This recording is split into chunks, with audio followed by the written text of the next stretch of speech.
La nouvelle est secrète. En Sicile, les généraux anglo-saxons et italiens ont signé un cessez-le-feu. Pour les Italiens, le problème est de se dégager discrètement de l'étreinte des Allemands qui ont commencé à contrôler les aéroports et les points stratégiques.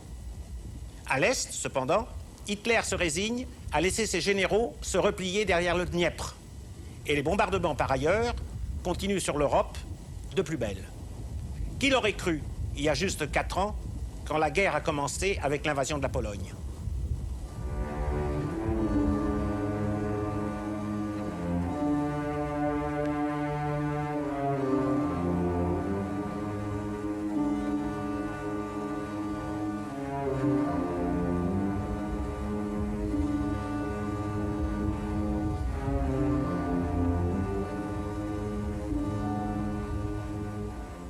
Pour commenter les actualités britanniques puis françaises, nous sommes avec Jan Nowak, qui est polonais et qui fut sans doute un des premiers résistants de la guerre et aussi un agent secret, puisque plusieurs fois, comme il le raconte dans ce livre, Le Courrier de Varsovie, paru il y a déjà 15 ans chez Gallimard, il a fait plusieurs voyages entre la Pologne et l'Angleterre, et chacun sait que sous la botte nazie, ce n'était pas aisé d'aller de Pologne en Angleterre.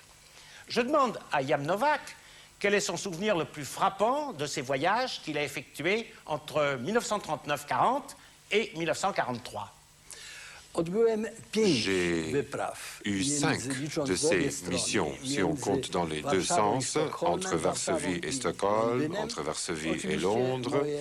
Évidemment, ma vie abondait d'aventures que je décris dans mon livre, mais l'aventure la plus importante, la plus tragique, c'était que j'ai vu le destin de mon pays comme si je voyais la lune des deux côtés, côté Varsovie et côté Londres, comme émissaire entre ces deux villes. Et quelle différence il y avait? C'était comme la Lune côté Terre et de l'autre côté. C'était deux mondes complètement différents et l'abîme entre les deux était beaucoup plus importante que la distance en kilomètres. C'était des réalités complètement différentes avec des vies différentes et je dois dire que malheureusement la société polonaise vivait coupée de la réalité que je voyais à Londres. Eh bien, nous allons voir ça de plus près grâce à ces actualités et vous les commenterez quand vous le souhaitez. Here is the world's news in pictures, and this is Pathé Gazette screening it.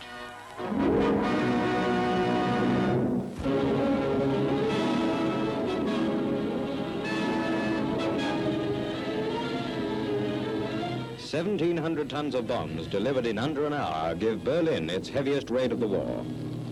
The expected blow at the heart of Nazi Germany might be said to open the Battle of Berlin. Although in this war we have fed on a luxury diet of superlatives, this crushing attack, 4 times greater than the biggest the Luftwaffe ever delivered on London, created terror, devastation and chaos by its stupendous intensity.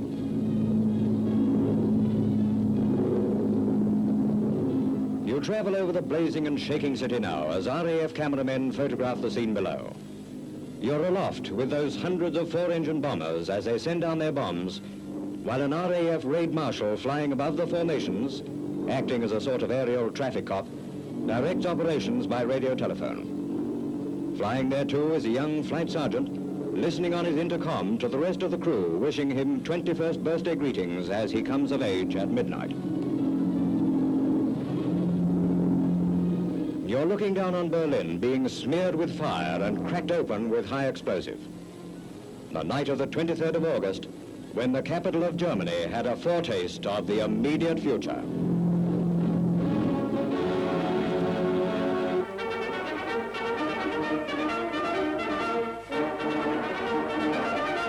Red Cross and RAMC units in the field have, by their superb ministrations, earned a very special place in the unparalleled story of the 8th Army. Wounded men at a general hospital in North Africa receive unstinted care and attention from those magnificent people who make up the hospital staff. A Canadian X-ray unit is doing splendid work, saving a lot of unnecessary suffering by visual diagnosis.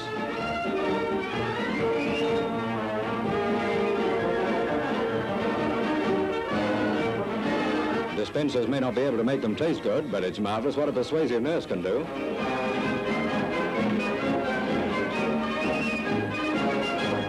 Mule trains are an important means of transport in the rugged countries such as our men had to traverse. This supply column caught the eye of an official war artist. Nice to know that someone thinks the hind end of a mule an oil painting.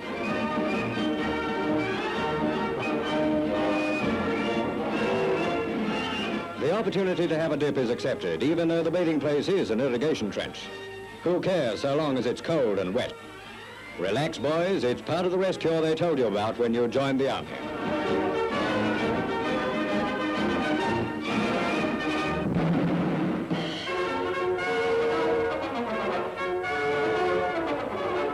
To the historic citadel of Quebec comes Britain's fighting premier for important military conferences with United Nations leaders.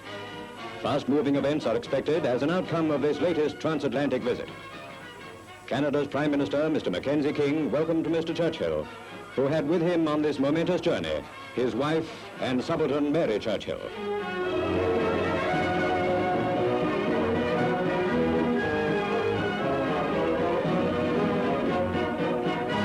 The Chateau Frontenac, situated against the historic Heights of Abraham, becomes the meeting place for British, Canadian, and American staff conferences. Mr. Churchill arrived in the courtyard of the hotel with Mr. Mackenzie King and Sir John Anderson. Canadian and British chiefs of staff were assembling with the many important ministers of the two countries meeting in joint council. Mrs. Churchill's presence in Canada has been greatly welcomed. Her untiring efforts on behalf of British and Allied causes have endeared her to the people. On his way to meet his friend and partner, President Roosevelt, the Prime Minister arrives at the United States border. New drives are already mapped to bring the Axis to the terms of Casablanca. Quebec becomes a powerhouse of Allied strength, while strange things happen afar off in Lisbon. An Axis partner feeling for peace, maybe, but there'll be no short-circuiting of unconditional surrender.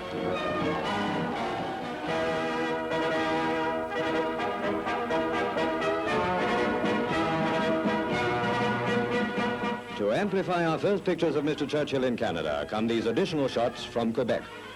In the public mind, this great gathering of leaders is precursory to momentous Allied moves. Mrs. Churchill and her daughter Mary availed themselves of the opportunity to do a little sightseeing. In place of a limousine, they used a one-horsepower calèche to take them on their tour.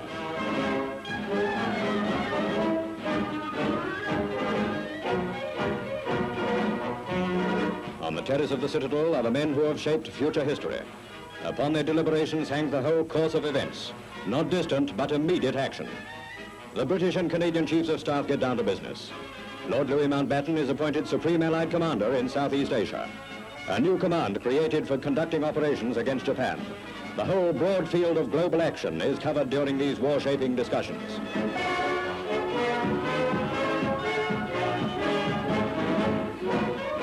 By transatlantic clipper come Mr. Eden and Mr. Brendan Bracken. The Foreign Secretary and the Minister of Information hasten to the conference to assist in the untangling of those political knots which military success in Europe has disclosed. Swift-moving events are adding to the weight of business. A disintegrating Italy, a resurgent France, a quickening in the Balkans, and Denmark in revolt. And all the world is on tiptoe, terrifying news. But riding through all this is that steady, firm Anglo-American friendship which finds renewed expression on Canadian soil.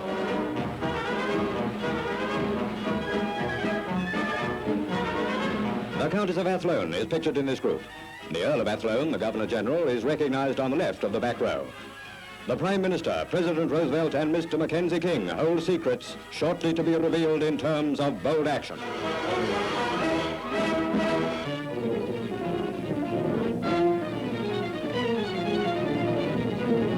"4 years ago. What an age of history have we lived in that time.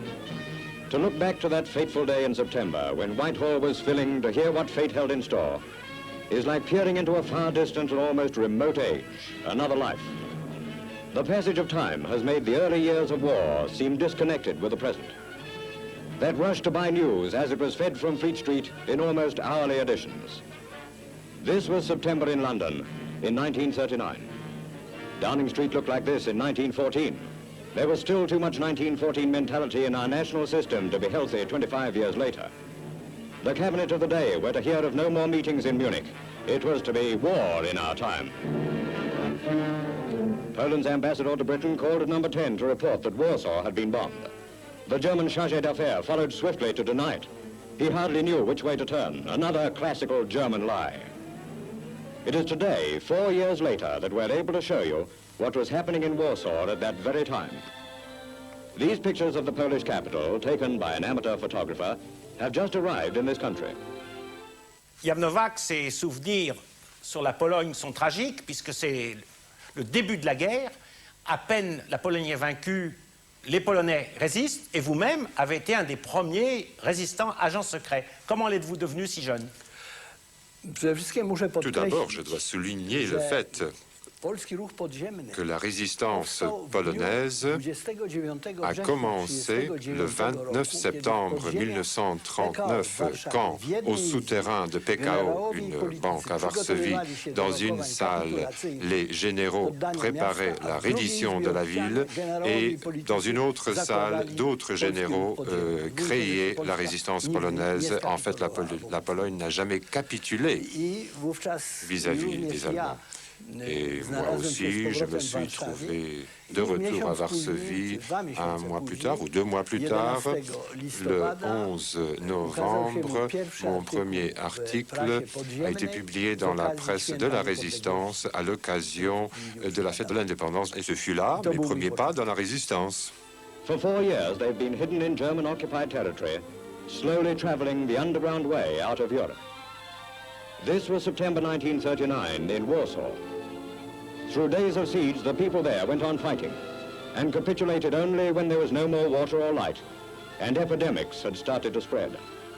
This was the prelude to the entry of those high-booted Hitlerites and the Gestapo men who were to turn Poland into a graveyard where normal death became a luxury.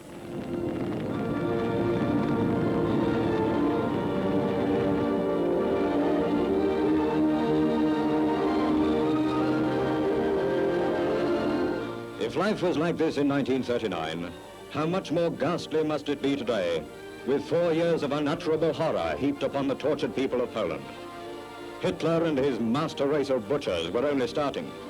They had yet to bring to France, Belgium, Holland, Denmark, Norway, Yugoslavia, Greece and Russia the same awful persecution and desolation. Czechoslovakia had already experienced more than 6 months under the Nazi jackboot.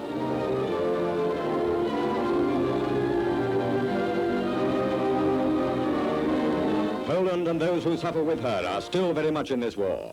In spite of starvation, execution, the concentration camps and slave labor, the underground movements of Europe are at work. To be vanquished and not surrender, that is victory.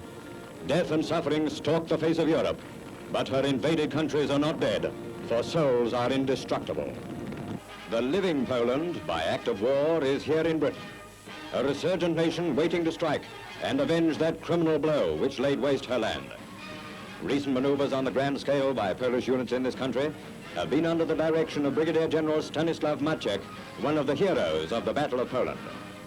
The armored unit is composed of officers and men who have seen service from the outset of hostilities 4 years ago, fought their way through to France, and are now the backbone of the new Polish army, rearmed and equipped for the great European battle of liberation.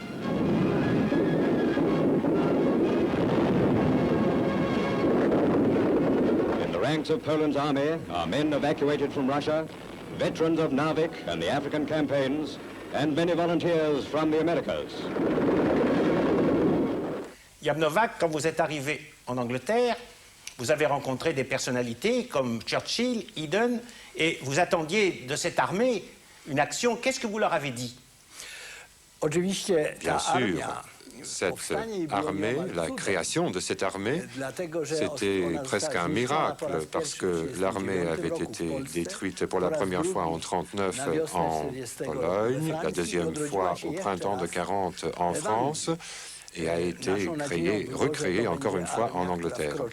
On avait l'espoir que ce fût cette armée qui libérerait la Pologne, mais malheureusement, sur la base de mes conversations avec Churchill, avec Eden, sur la base des documents que j'ai pu lire, tout de suite d'ailleurs, après mon arrivée à Londres, je me suis rendu compte, c'était d'ailleurs après Téhéran, que la Pologne avait en fait perdu la guerre et que l'occupation de la Pologne par les Soviétiques était inévitable et qu'on ne serait pas indépendant. Mes conversations avec Churchill et Eden m'ont convaincu dans cette triste vérité, mais la société en Pologne ne s'en rendait pas compte du tout.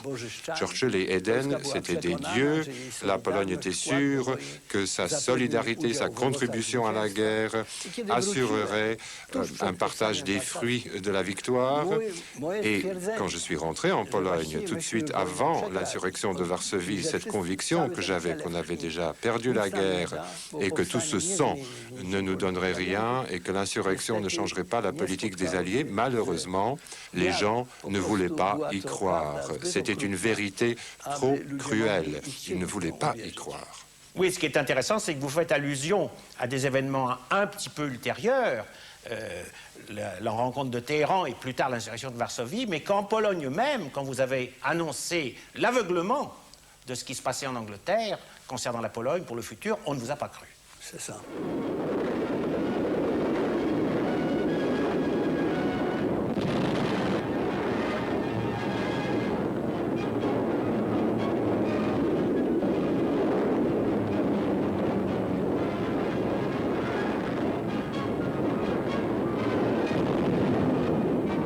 Polish commanders are satisfied that every unit is in perfect battle condition.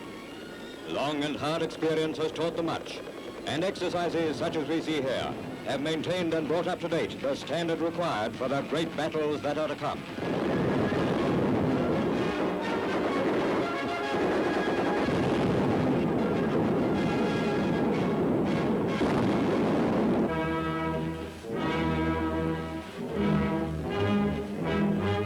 Warships of the United States Pacific Fleet engaged in the eviction of the Japanese from the Aleutians. The announcement that all the islands in the group are now freed from Japanese occupation ties up with these pictures of the bombardment of Kiska, the last Jap foothold in the North Pacific.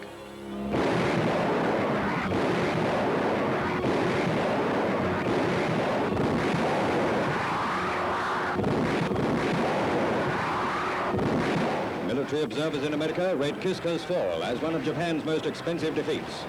From now on, the Japanese end of the Axis is due for some rude shocks.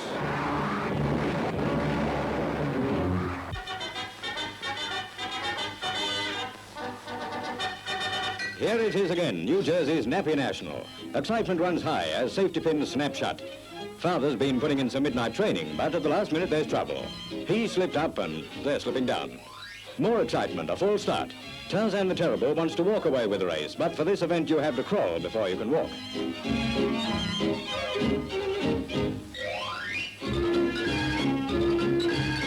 Okay, boys, let's have a clean start. Hands, knees, and he's off like a shot.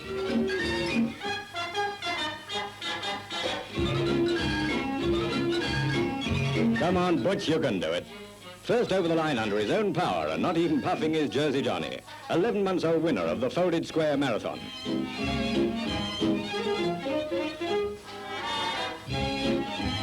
Over to Philadelphia for a display by Uncle Sam's invasion taxis, the amphibious Deeps. Take a look around, boys. Treat the place as if it were yours.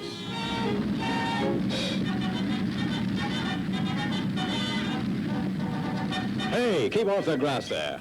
Only had to tell them, and they throw the thing in the duck pond.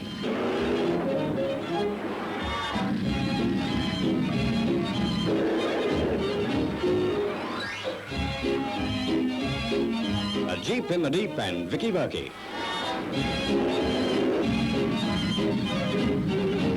Big attraction at the San Francisco Zoo is the sea lions, a bunch of energetic flippers which turn on a steeplechase round about feeding time. Take your place on the rails and watch some rail sails.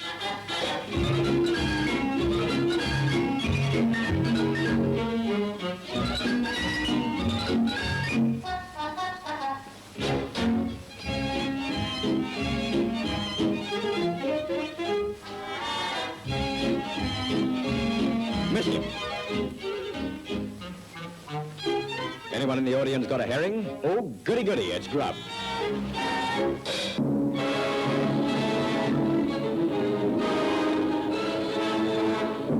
Operating in the Middle East, the 9th United States Air Force prepares for one of the most daring raids of the war. A daylight bombing of the Ploiești oil fields in Nazi-controlled Romania.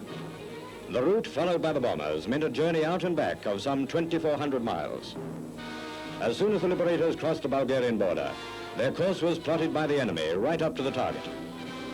Over 170 aircraft were sent to smash the place which produced nearly a third of Germany's petroleum supply. Backed up by months of training, 2,000 specially selected airmen undertook the mission.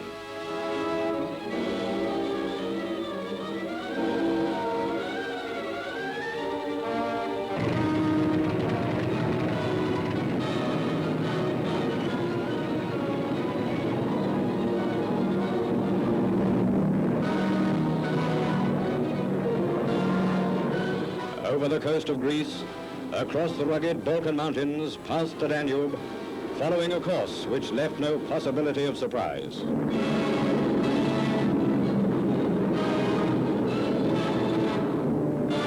When they arrived, the defenses were ready for them. The low height at which the liberators attacked largely defeated the anti-aircraft gunners, but swarms of fighters were waiting to pounce. It meant a running fight, while Ploiești's 19 square miles of oil refineries, derricks and storage tanks received 300 tons of high explosives.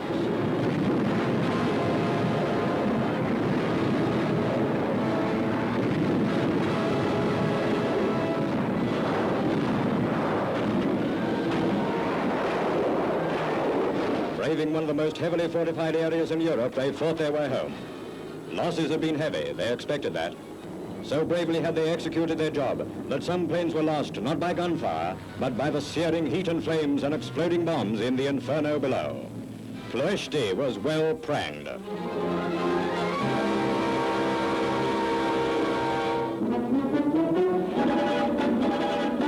To a one-time battleground in Tunisia comes General Alexander to decorate Sergeant Keneally of the Irish Guards with the ribbon of the Victoria Cross.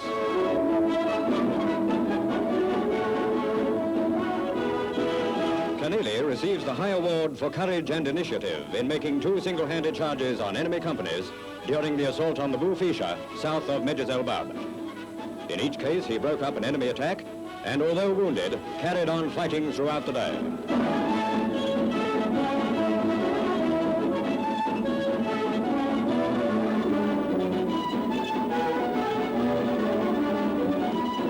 An experiment has been made by the Psychological Warfare Branch, together with the Royal Canadian Artillery, in firing propaganda leaflets from 25-pounders. The inside of smoke shells is removed, and 400 leaflets are packed into each. From this point on, it's up to the gunners to throw some common sense among the enemy civilians.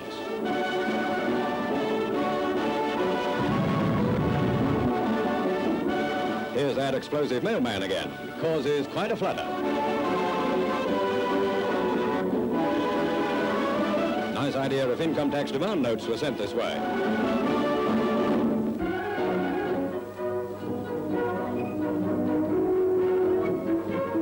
When Messina fell, the whole of Sicily was in Allied hands.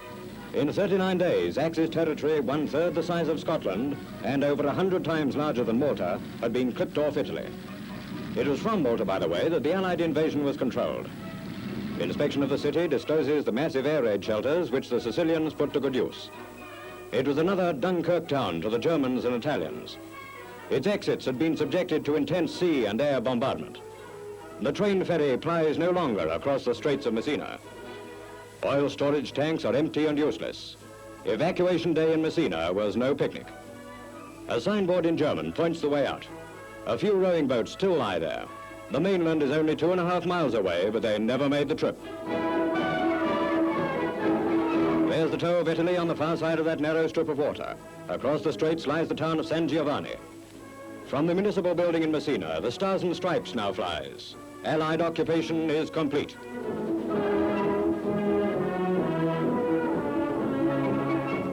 The Royal Navy flies its flag, too.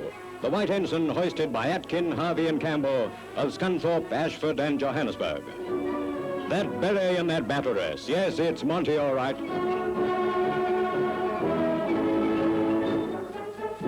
When Monty goes among his troops, he carries tins of cigarettes in the dashboard of his car to give away to the lads. To them, he's the grandest fella on earth.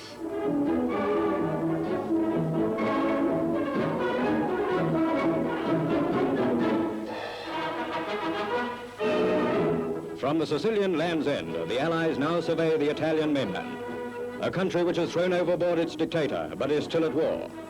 Badoglio takes over, caught between two fires, German demands and Allied determination to permit of no procrastination. Until it makes up its mind, the new regime must answer to our guns.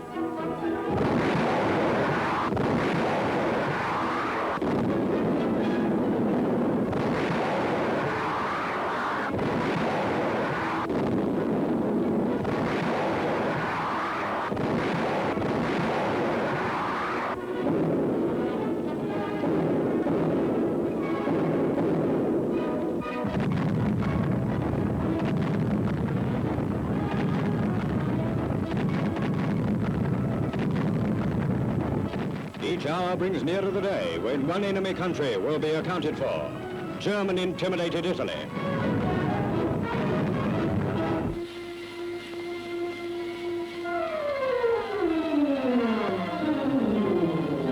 Through a doorway in the former fascist headquarters in Catania comes Desario Berancati, one of the most hated fascists in Sicily, to face interrogation by a military tribunal.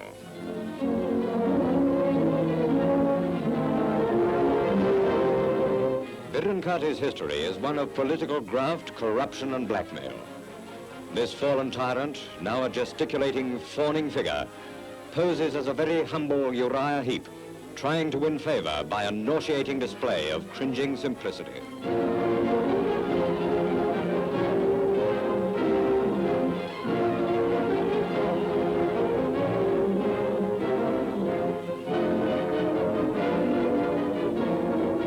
He scorns the very idea of any guilt, the familiar tricks of casting blame on his associates. No character actor could appear more revolting than this slinking fascist making his excuses. A despicable product of a rotten regime. The cell doors are open to admit Desario Berancati, who has many brethren. They too cannot escape. Jan Novak, pendant qu'on voit ces images de guerre en Italie, en fait, il y a un armistice déjà signé secrètement, mais un micro-armistice, pas l'unconditional surrender, pas la reddition sans condition, parce que les Italiens auraient peut-être rejeté des conditions aussi terribles, et les Anglo-Saxons souhaitent les avoir avec eux, un petit peu contre les Allemands, pour pouvoir s'installer en Sud-Italie, etc. Et puis, on a vu aussi un sujet sur Québec, où il a été question de l'Italie, bien sûr, et de la Pologne. Alors, pour revenir à la Pologne, vous qui avez été cet agent qui constamment avait été de Varsovie à Londres, etc., vous êtes arrivé à Londres, justement, quelque temps après l'insurrection du ghetto de Varsovie, d'une part, après Katyn, d'autre part. Donc, je vais vous demander comment les Anglais ont réagi aux deux événements, Katyn et l'insurrection du ghetto de Varsovie.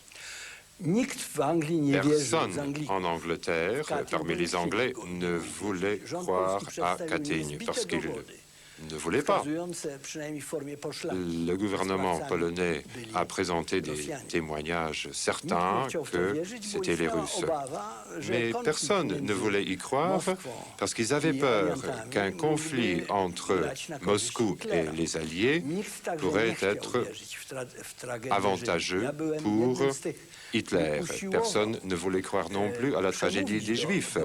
J'ai essayé de convaincre l'opinion et publique et des milieux politiques de cette tragédie des Juifs. Personne ne voulait y croire, même les Juifs, sauf un qui était d'origine polonaise. Tous les autres avaient du mal à croire à une extermination méthodique et complète des Juifs. J'en ai parlé à Eden, à d'autres hommes politiques, et après la guerre, quand j'écrivais mon livre, j'ai pris des documents dans les archives, et Eden, dans son rapport à Churchill, ni les autres, dans d'autres rapports, n'ont rien dit concernant les Juifs. Ils ne voulaient pas y croire, parce qu'il y avait, à mon avis, il y avait cette crainte que la pression de l'opinion pourrait les forcer de détourner leur effort vers une action de sauvetage qui ne serait pas efficace et qui affaiblirait l'effort militaire. À mon avis, ce n'était pas justifié parce que les Juifs avaient droit à un soutien au moins moral qu'ils n'ont pas reçu. Mais quand vous étiez en Angleterre, c'est-à-dire au moment où nous sommes, on était en pleine discussion entre Anglais, Américains et Polonais pour déplacer les frontières de la Pologne de l'Est vers l'Ouest. Est-ce que vous étiez au courant de cela et quel était votre sentiment ? Tout à fait, j'étais au courant. Cette question était à l'ordre du jour, en première place. Churchill voulait faire de la pression sur les Polonais pour qu'ils acceptent des concessions territoriales, la perte d'un tiers du territoire du pays, pour sauver l'indépendance du reste du pays. Ma réponse et celle de mes compatriotes était très simple. Puisque vous n'êtes pas prêt à garantir cette indépendance, ça n'a pas de sens, puisqu'il ne s'agissait pas de territoire, il s'agissait de l'indépendance de tout le pays. Et ceci, vous ne voulez pas nous le garantir. Il n'y a aucune garantie que vous allez défendre l'indépendance de la Pologne. Et dans cette situation, les concessions territoriales fragmenteraient notre société sans donner quoi que ce soit en retour. Encore une question, Jan Nowak. Vous saviez qu'il se constituait une armée, l'armée du colonel Berling, du côté des Soviétiques, avec des Polonais. Quel était votre sentiment vis-à-vis de cette armée polonaise pro-communiste? Bien sûr, c'était une armée polonaise qui n'en avait que le nom, parce qu'elle avait été créée par Staline, suivait ses ordres et accomplissait ses objectifs. Il s'agissait de créer le double de la vraie armée polonaise pour monter la façade d'une nation polonaise qui était sous sa botte. C'était une armée de marionnettes. Si vous le voulez bien, maintenant, nous allons voir les actualités françaises.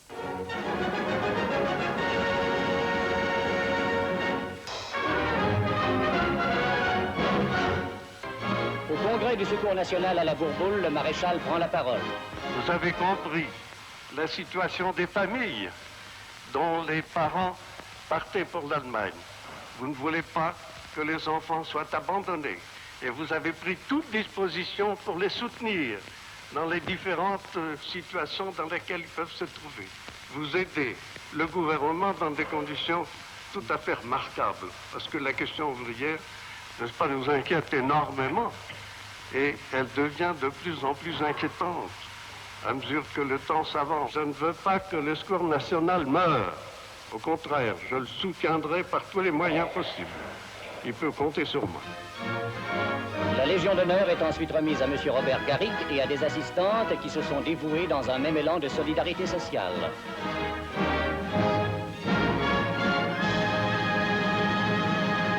Oczywiście Polska Bien sûr, la Pologne n'avait pas de gouvernement de Vichy, n'avait pas de gouvernement qui collaborait avec les Allemands, n'avait pas de maréchal Pétain, n'avait pas de Quisling. Peut-être que la Pologne avait payé un prix plus élevé en termes de vie humaine, mais grâce à cela, la Pologne s'est trouvée à la fin de la guerre très unie, parce que la résistance polonaise, puisqu'elle n'avait pas collaboré du tout avec les Allemands, puisque la société est restée unie pendant toute la guerre, la société a gardé pour la période de l'occupation soviétique une union sacrée, reflété par la suite dans le mouvement de Solidarność.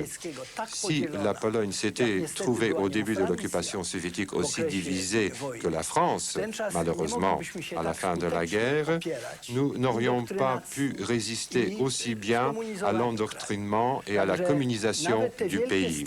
Donc même ces grandes pertes, ces très grandes pertes que nous avons souffert ont été remboursées dans le sens que la Pologne a gardé sa liberté intérieure, son esprit pendant un demi-siècle d'occupation soviétique.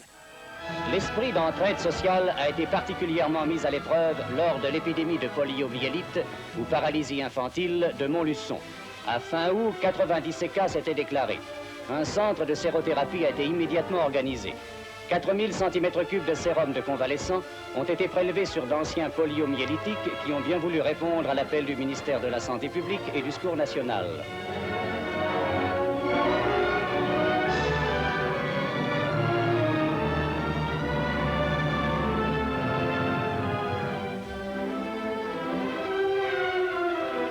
C'est en inoculant le sérum ainsi extrait qu'on est parvenu à enrayer le mal.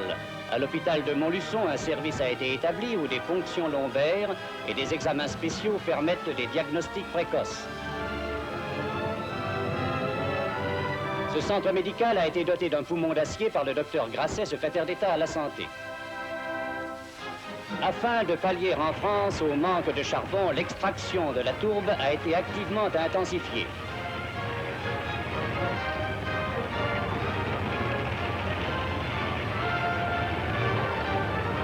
La tourbe est tout d'abord malaxée, compressée, puis coupée en sections égales.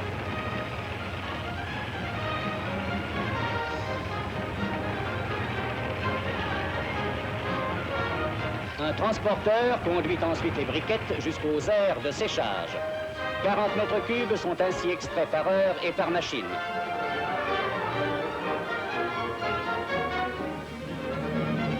Après quelques jours de séchage, les briquettes sont retournées puis mises en tas. Si une grande quantité de ce carburant économique est actuellement absorbée par les gazogènes, la tourbe trouve surtout son application dans les besoins domestiques.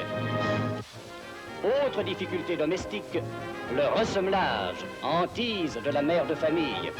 Aujourd'hui, le bois a remplacé le cuir. De grands ateliers ont été organisés par les groupements professionnels de la chaussure. Avec rapidité, les semelles en bois flexible sont posées.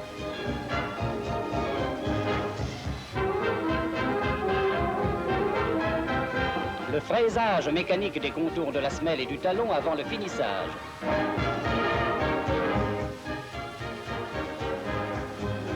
Vous auriez tort de vous en priver. Vous voici ressemelé, monsieur. On manque, paraît-il, de kayak. Des bons de canoë n'ont pas encore été prévus.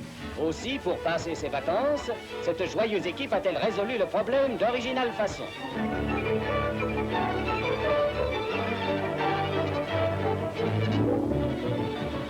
Tel l'escargot, on porte ses bagages sur le dos, enfermés dans un sac imperméable. Comme en montagne, un passage délicat est descendu en rappel.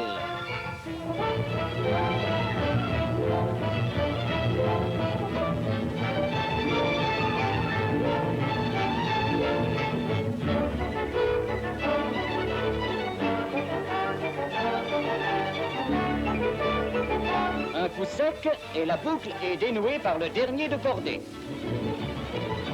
Au fond de la gorge, la rivière disparaît. Un siphon barre la route. Le plus courageux part en éclaireur. Les cœurs des coéquipiers battent. Tout va bien, on peut passer.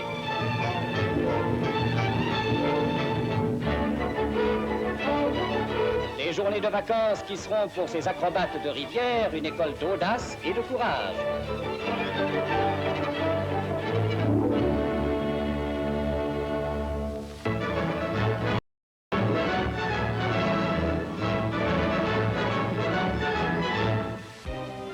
Les cadets de la marine de guerre espagnole vont recevoir en présence du général Franco leur diplôme d'officier.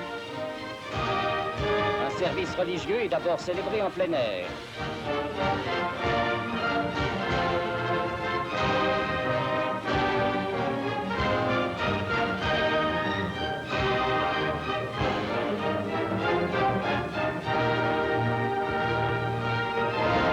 Le serment de fidélité devant le drapeau.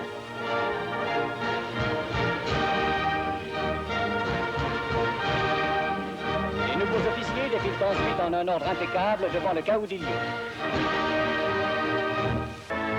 À l'église orthodoxe de Paris, la mémoire du roi Boris, unificateur de la Bulgarie, est célébrée par un service religieux. À cette cérémonie assistent M. Chichmarov, consul de Bulgarie, le ministre Schleyer et M. l'ambassadeur de Brno. Le roi Boris, qui régnait depuis un quart de siècle, laisse un royaume agrandi sans que son pays ait eu à connaître les horreurs de la guerre. Guillaume Novak se décède est une mauvaise nouvelle pour Hitler parce que son successeur, Siméon II, rappelle les liens permanents d'amitié entre la Russie, à qui la Bulgarie n'a pas déclaré la guerre, et la Bulgarie, même si la Bulgarie est en guerre avec les anglo-saxons. Les images d'après vont nous montrer des bombardements dont on comprend mal la nécessité, sinon montrer sa force, à Rome bien sûr, à Paris, mais le fait nouveau c'est que maintenant ils vont se développer sur toute l'Europe parce que Speer, qui dirige l'industrie allemande, a subi de tels dégâts à cause de ces bombardements très forts sur Hambourg, etc., qu'il est obligé d'éparpiller l'industrie sur tout le pays.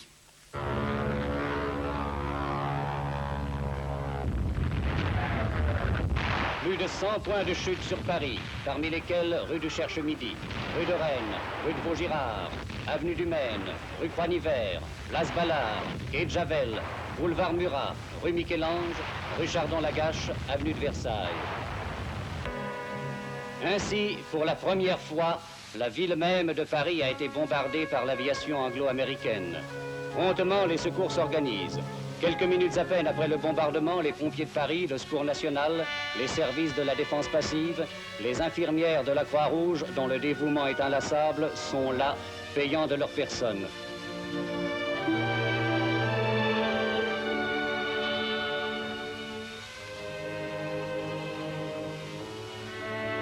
Les torpilles aériennes sont tombées dans les paisibles quartiers d'Auteuil et de Vaugirard.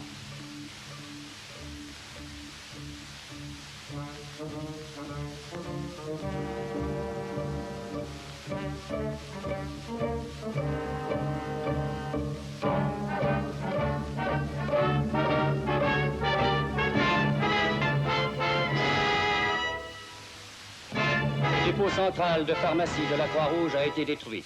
De nombreux foyers parisiens sont en deuil. Plus de 100 morts, 225 blessés, tel est le bilan. Dans la chapelle ardente du Vélodrome d'hiver, les funérailles sont célébrées en présence de Monseigneur Suard.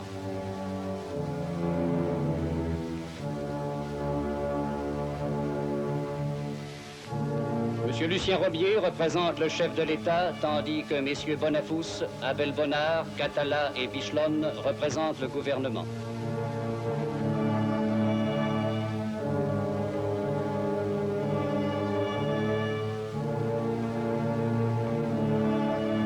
Images pénibles, images douloureuses qui donnent tout leur sens à l'appel adressé à la population par M. Busquière.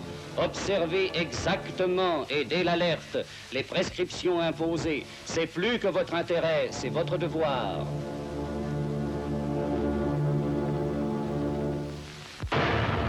Voici quelques images de Rome prises pendant le dernier bombardement qu'a subi la ville éternelle.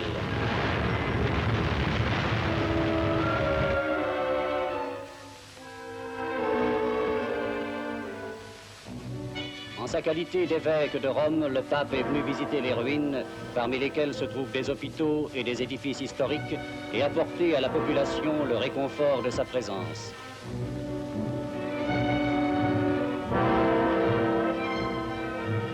Quelques heures plus tard, dans un message radiodiffusé, le pape donnait sa bénédiction apostolique à tous ceux qui se sentent unis à lui dans l'amour de la paix.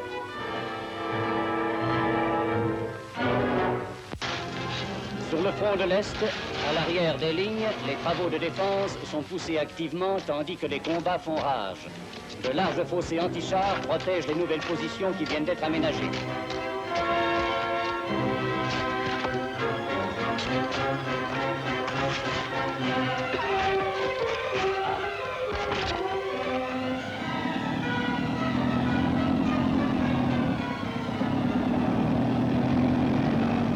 Des barrages de mines sont établis sur une large profondeur. Le camouflage des parcs à munitions.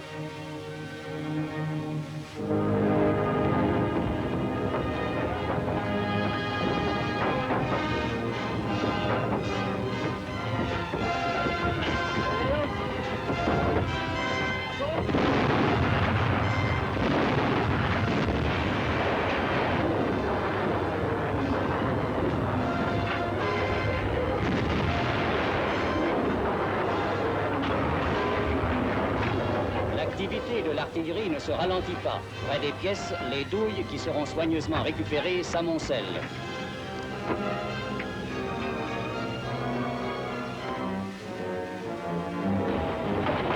loin derrière les lignes, la grosse pièce entre en action.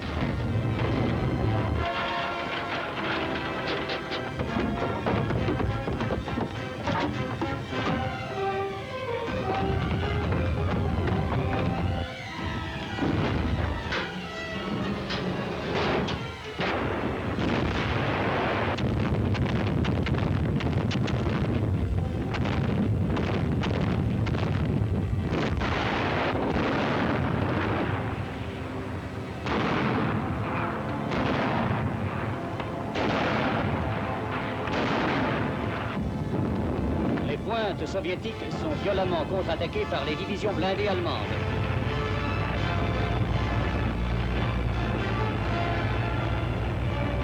Pendant la bataille, ce sont des chenilles qui vont ravitailler en munitions les postes avancés.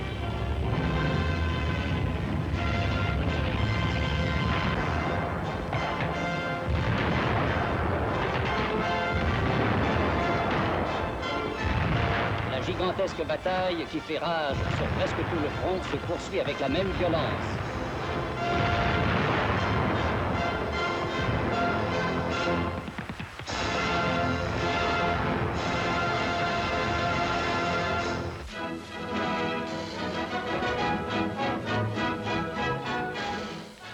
Yamnovac, la France se fait la réputation d'être la patrie des révolutions. La Pologne est la patrie des insurrections. Je voudrais vous demander, il y a 50 ans, quand vous étiez un agent secret entre la Pologne et l'Angleterre, quelle était votre vue de la situation et comment jugiez-vous votre analyse de la situation en France, en Tchécoslovaquie, en Allemagne, en Russie? Tout de suite après l'insurrection de Varsovie, je me posais la question suivante. Pourquoi cette hécatombe de sang, ces pertes énormes? La Tchécoslovaquie a été libérée de l'occupation hitlérienne sans grande perte. Varsovie a été détruite autant qu'Hiroshima. À Prague, rien. Les pertes tchèques et slovaques étaient minimales par rapport à la Pologne qui avait perdu 6 millions de citoyens, dont 3 millions de Juifs et 3 millions de Polonais. Pourquoi? C'était la question que je me posais et c'était vraiment une expérience très tragique, la plus tragique de ma vie. Mais maintenant, j'ai un autre point de vue. On pourrait croire que les Tchèques avaient été plus sages que les Polonais, mais néanmoins, je suis convaincu que la longueur de la vie, ce n'est pas le plus important. Il faut aussi se demander comment on vit.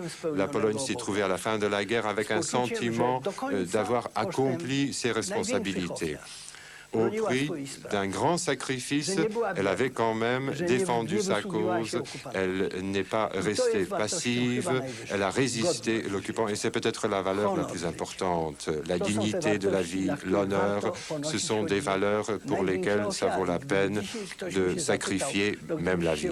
Et si on me demandait aujourd'hui, voilà, vous pouvez naître encore une fois, voulez-vous être français, tchèque ou polonais, je dirais polonais, et surtout polonais, parce qu'en dépit de toutes ces tragédies, de toute cette souffrance de cette époque, je suis fier que ce pays a su transformer cette catastrophe en victoire non violente.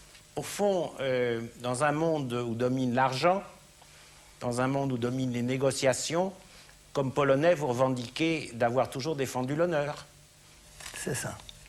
Merci Yamnovac de votre intervention et de ce petit moment de Pologne avec nous.